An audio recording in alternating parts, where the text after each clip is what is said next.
Okay, so you're listening to an emergency episode of MOTS. Once again, we've found something to talk about on a whim. I had everything prepared to do something else with my dear friend Sina here, who I've been hanging out with the last couple of days in beautiful Sydney, Australia. But of course, the timeline does not sleep, right? The timeline is where everything's happening. This is not an ad read for X.com. We're just terminally online. And that is just how it is actually. You are terminally online. I'm terminally online. Apologies, I didn't mean to throw you under the bus like Yeah. that. I'll take the mental illness accusations any day of the week. So a few things have been happening, right? I was going to go ahead and talk about like AI or some shit. You know, the thing that's... been there, done that. Yeah. Who wants to? AI is like yesterday's news. I heard it's a big deal.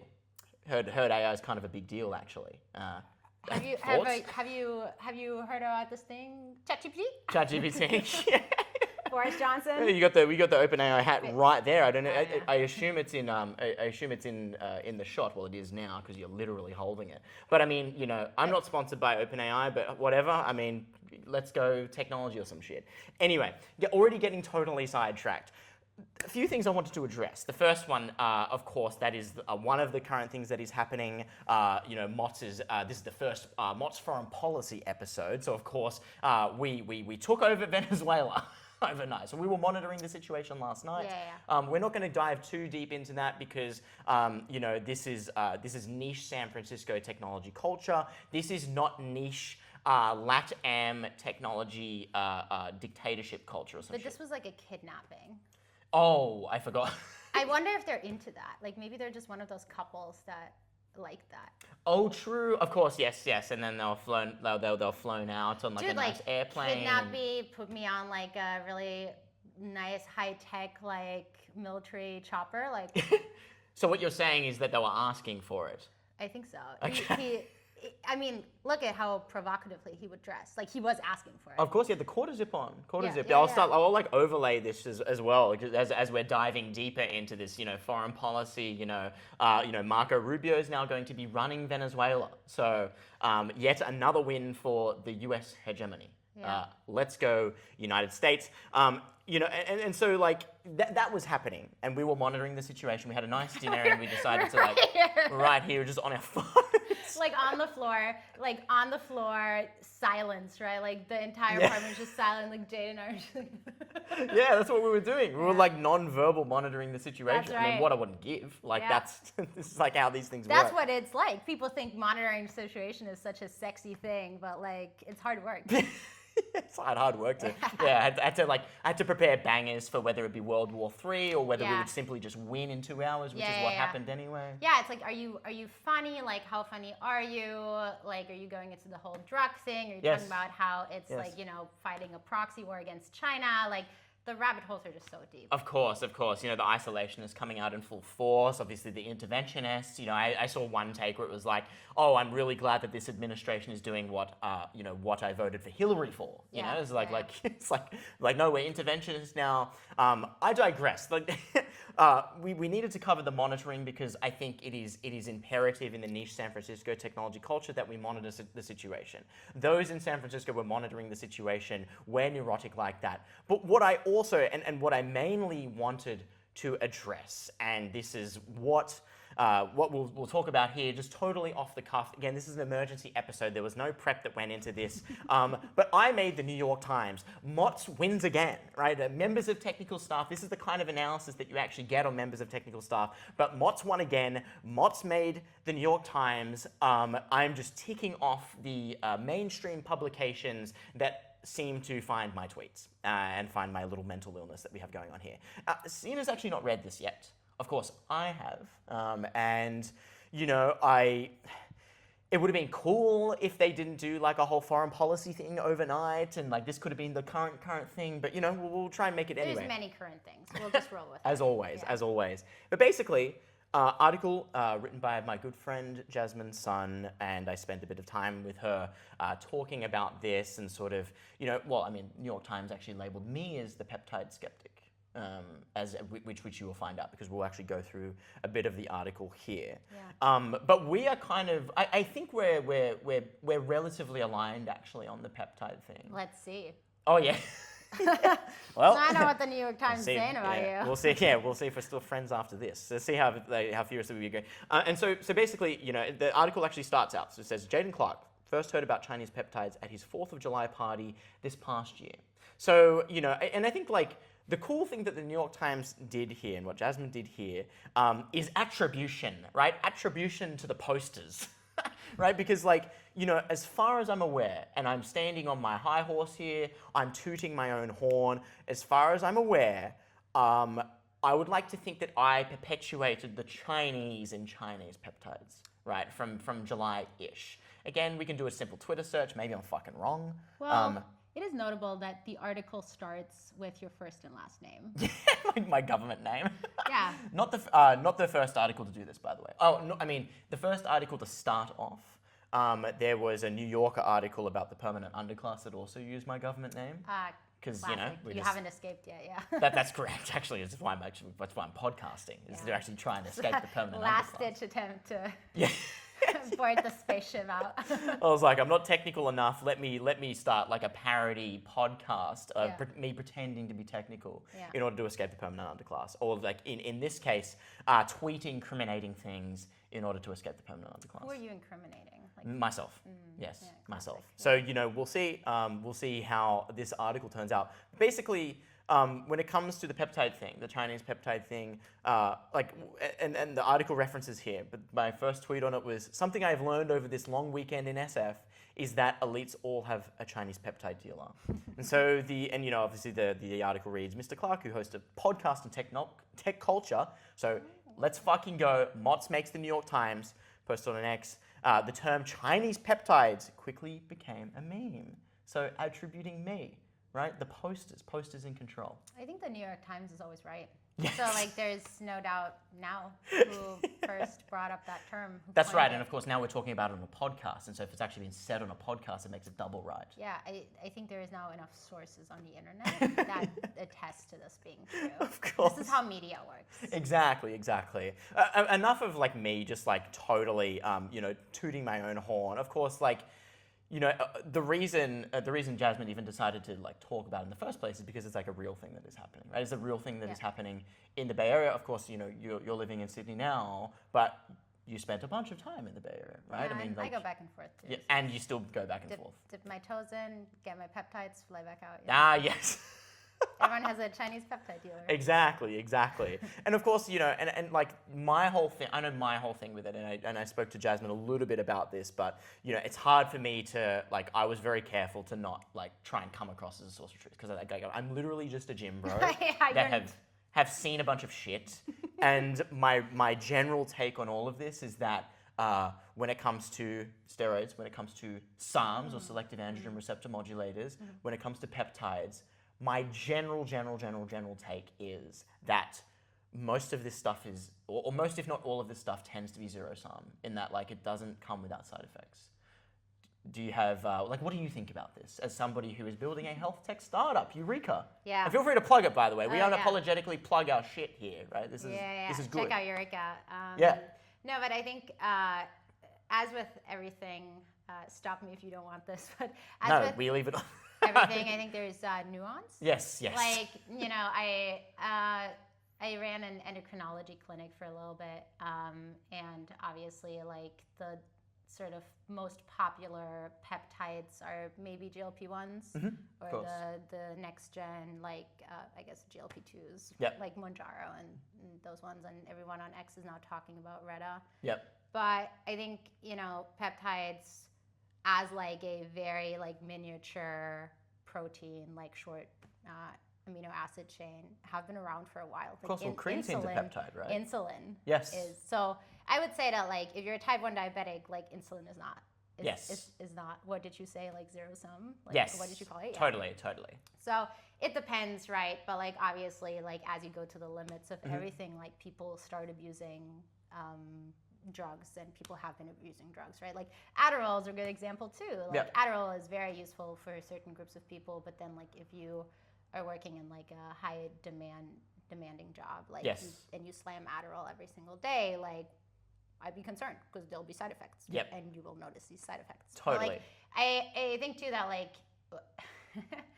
I actually, I don't think there's a wrong or a right. Like, it just, every individual has a unique risk profile, right? Totally. You have a risk reward profile that Yep. like everyone has different risk taking like ability, and Yeah. so I think Different risk tolerance, that sort risk of thing. tolerance. Yeah, I think the thing that people are really bad at is estimating risk, though. Yes. Like people are really bad at making that calculation. Yep. So I think instead of like just having like blanket statements of like, oh, this is bad, this is good, it's sort of like how can people like make an educated choice about like if they're willing to take the risk for the upside that it's giving them. Yeah. Wow. So you're saying that there's nuance to this take. Wow. The members Yeah, of technical shocking. staff, Yeah, there yeah, you yeah. fucking have it. A world's first nuanced take on members of technical Really? staff.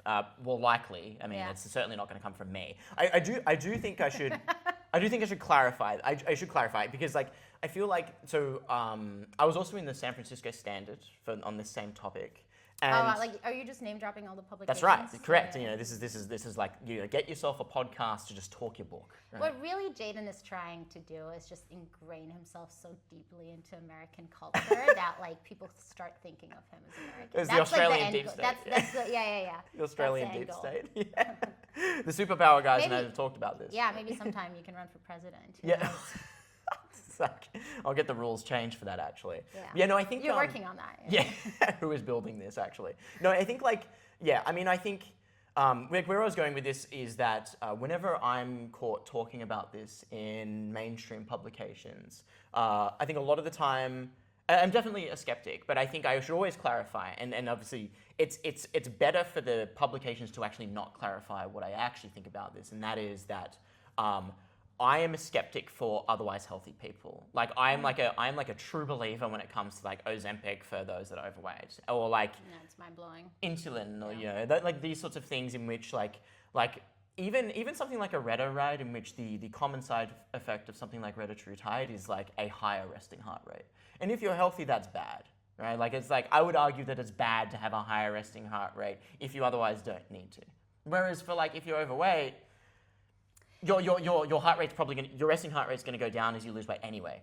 Like, and correct me if I'm wrong. I mean, that's sort of like I'm taking like a very layman's like explain to me like I'm 5 sort of attitude towards this. But I feel like it's exactly to your point though, right? Like the risk profile is way different if you're overweight, right? Like you might actually take a side effect like that in order to lose a bunch of weight and be healthier overall, versus if you're healthy to begin with. You just want to have like the model build or whatever, and nothing wrong with that, by the way. Straight male, go figure. Just for those wondering. And so and you know maybe like I mean I have friends who prefer the model build and they're willing to take the 5 to 10 extra clicks in the heart rate as well. So again, we get nuance. That's fine, to right? it, If you're super healthy, you can probably tolerate that. Is my general take on that, right? Sure. Like, would you like if you had to pick? Right, higher, lower heart rate, like probably lower, right? I mean, it depends. Totally, like, because he starts fucking with your sleep, right? If you like higher resting heart rate, like. But there's a range to things too, right? Yeah. I think. Wow, more nuance. There's a lot of people who microdose it. Yes. And say it does amazing things for clarity and focus. Sure. Yeah. Yeah, it's interesting. I mean, I think the way that these are used. Generally, I've worked with a lot of doctors who there's 2 types of companies, right? Like there's like actual doctors who like see themselves as the gatekeepers, and they like if you don't match the criteria, like I have to see you. Yeah. I have to make sure that you're overweight. Like I have to make sure that like you actually should be taking this. You know, or if you have a bunch of comorbidities. And then there are other companies and other doctors who are very fine taking the risk onto their NPI number and being like, well. I did like a good attempt at checking if this person should have this drug, and I'm just going to prescribe it, right? Like, you know, if you were to test to like get, you know, GLP-1 from one of these companies, like if there's a bunch of doctors who would just prescribe it too. So, Sure. Yeah. It's the same thing with like a testosterone prescription if we're going full gym bro about it. Testosterone is so interesting. Yeah. I have a bunch of like friends who there's like I should take testosterone. Like, man, if I was a man, like and like just injecting a bunch of testosterone would like make your life like 10x better. Like, well, I would be really tempted to. But what people don't realize is that like it naturally just lowers your own production of testosterone. Of course. So once you're on it, you can't stop. So that's another current thing, by the way. If you've heard of the Luxmax's streamer Clavicula, the guy the 19-year-old that famously Oh, takes tests and meth. I've only heard about him because he He ran over the guy. He ran over the guy in his Cybertruck. Yeah. I'm like actually I've like really pulled back from the whole like online. Yeah, it's very healthy. It's why you're so happy, right? I'm so I'm just like waking up in the morning, going to the gym, and then building my company. Oh wow, okay, well sounds good. Couldn't be me. Yeah. You should try it. Try that. Yeah, exactly. Kind of hard if your company is the very. Yeah, it's whatever. I created a fake job to still be unemployed by. But that's basically how it is. You're doing such a good job at the. Thank you. Job, I was fishing. Yeah, I was fishing really hard for this. But no, when did you start this? 3.5 months ago. Shit. Well, that was pretty sick. Yeah. Yep. I couldn't decide if I was gonna say shit or sick. Yeah. Said both of them, but yeah. I mean, like deserves a little bit of like recognition and. Oh, applause. jeez, no, I appreciate it. You really wanted to toot your own horn here, as I'm just. Exactly. Yeah. I mean, I just bring in like bring in another one of the like very talented female friends to come in and just like talk my book with me, which is great. You know, I already pitched to Inference.net actually. I pitched Eureka Inference.net. So we'll see if something comes of that down the line. I really think that like for me to sign up to a vendor, I would need to be sent like swag. Yeah. Yes. MOTS merch on the way. Yeah, I need to put lighthouseHQ.com on it, morefelln.com. And like a bunch of like swag from all your. Who are the sponsors? So you got Inference.net. I'm so glad you asked. I would look so cute, right? Inference.net. Sam, if you're watching this. Yes, Sam from Inference, Min from Lighthouse, right? Sick, so like handling all of your US immigration, all of your international talent. We're a fan of this over here. Again, we're getting super political, so we're touching on immigration now, which is very good. Also, MorphLLM, models that help coding agents, right? So they got the SweGrep model, really good. And Trufflepic.ai, like your AI-powered Excel spreadsheet. Trufflepic is cute. Yeah, it's great. And Adam's a legend, right? Adam's ex-Microsoft is the right guy to be building that. So, we just, it's just turned into a You're fucking just like... advert. Yeah, here we go. I hope you're still watching after this.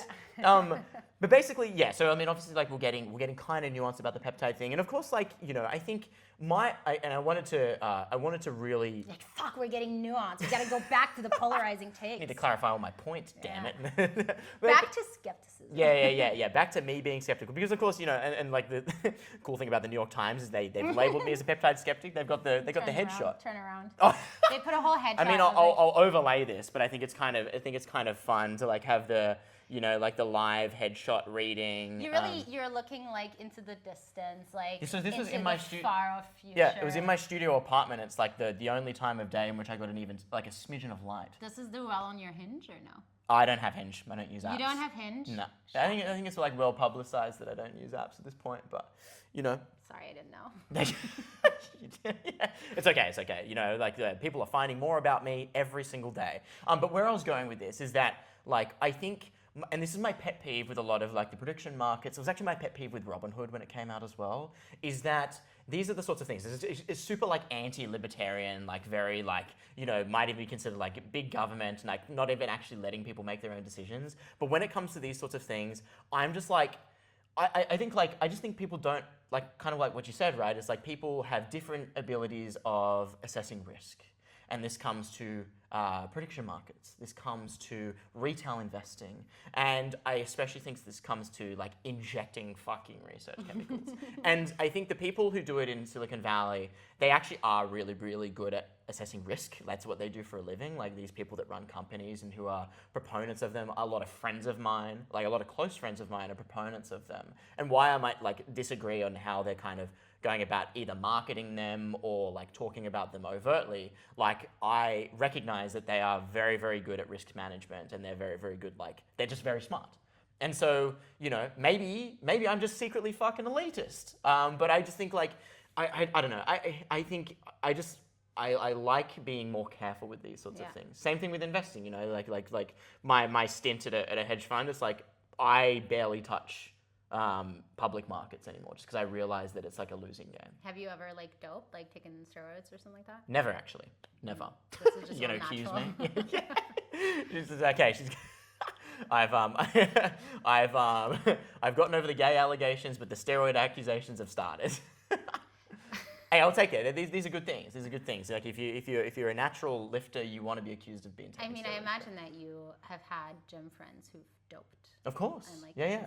More of them here in Sydney, actually. Yeah. Like a big Oh, thing there's here in so many Sydney. men here who Yeah. are like Big doing time. like a whole chemical cocktail Yeah. of just like Big stuff time. where I'm like, man, like, don't pass out from a heart attack. Like, That's right. if you That's right. drink, yeah. Like definitely like go with the like if you're gonna inject stuff, I'd go with the peptides over fucking trenbolone acetate. I think someone once said this to me, and I have this smart friend, and I don't ever fact check any of the things that he says, but he just says them so confidently. Yeah. We love on those the people. on the like gambling thing. Yes. He recently was like, did you know that you might have been at this dinner, but he was like, did you know that in California, almost like the income that the government has from taxes is matched, or almost like outmatched by what the income is from state lotteries. Yeah. So people. Yes, I was at that. Yeah, dinner. you were at Yes. the dinner. And like he said something really interesting that like kind of stuck with me, which was breaking the like average consensus and rules makes sense for like outliers. If you know you're an outlier, like you can very confidently like break out of the like advice for the average person. Yeah. But like for the average person, the like majority advice is good advice. And so I think an interesting thing with peptides is that like it is not just people in like our circles who like have access to like the latest data, have the ability to digest all of the studies and be like, I'm making a very educated choice to like inject this and try this and like here's how I'm doing it. But like it is like overwhelming the market of just regular people. Totally. And like for those people, like I understand why being a skeptic is probably the right stance to look at. Yeah, I'm much more risk averse when it comes to like a lot of the health stuff. Yeah. It's just like it just is how I am, and that's how I've assessed my own risk profile. But it also helps that I've been non-verbal in the gym, not feeling the touch of a woman for 8 years, because I get to like actually just like grow my arms, and hopefully then I find a wife that way. She's gonna be like, yeah, why don't you meet me at the bar? And she's like out at the bar drinking, and you're like at the bar lifting, and you're like, where is she? Yeah. Yeah. Oh, it's I'm the at the wrong bar. bar. Oh, it's a me problem. Yeah. One last thing that I actually wanted to touch on, to kind of wrap, and you actually missed this, right? So you were in SF about a month ago, I think, because it was around the time of Thanksgiving actually. That's when you were around, so we were hanging out. But what you did miss just before Christmas is Burb's Chinese peptide rave. Right, and so Kylie Robinson's written about this. Another friend of the show, fellow MOTS co-host Kylie, dearest Kylie, and her rave, her peptide rave, actually made this article as well. So basically, the whole gist of that is that she came to SF, so she's a resident of New York, came to SF and hosted a Chinese peptide rave for her birthday. And I actually didn't make it. Is that like a Botox party, but with peptides? Yeah. You could see it as that, and so it was kind of funny. And this is no swipe on Burb. I really like Burb is a homie, and it was a time around where there was just a head cold going around. And so I actually had this head cold, so I didn't end up going to the rave. But like everybody came away from it like sick. Because there was just this head cold that was going around at the time. Oh, I see. It was a super spreader event. Yeah. So the irony is, everybody's going to like Health Max and take peptides, and everybody comes away from it sick. That's funny. But what happened at this rave? As far as I know, and again, she talks about it. Jasmine talks about this here in the article, and of course, Kylie Robertson did a breakdown. But basically, as far as I'm aware, like you had peptides available, and it was really just like a thing. It was just like one of these interesting themed parties in SF, right? Because like people in SF, when they throw parties, they feel the need to make some like it was the same thing with like the Claude funeral, right? So we're hosting funerals for why is the word deprecated Claude models? Deprecated is the word I was looking for. Graveyard. Yes. So we're hosting funerals for it. So I think, just like one of these things, right? It's like it's so hot in the 4-0 culture. just holding on like Brian Johnson, like 4-0. not letting go. Oh my God. Like honestly, like a 4-0 funeral would go kind of hard. But I do think, you could get some crazies. It would be crazy. Yeah. It would be absolutely crazy. People are attached to that model. I know. Actually, that's a good MOTS episode to do at some point. Yeah. The worship of certain models or like LLM psychosis. Yeah, that's fun. I think about that a lot. But sure. peptide party is such an interesting thing because there's some peptides that are like, BPC is like you inject it for like an injury. I don't actually know how often you would inject it, but I imagine that like one injection and then you're like off you go and like it helps you totally heal and restore. But like the GLPs and all of those peptides, they're not once injected, you're good forever, like right? regular. They're like weekly injections. It's going to be really interesting when the orals come out, and I think I've kind of urged my family to look into that because they sort of fit the risk reward profile. Right.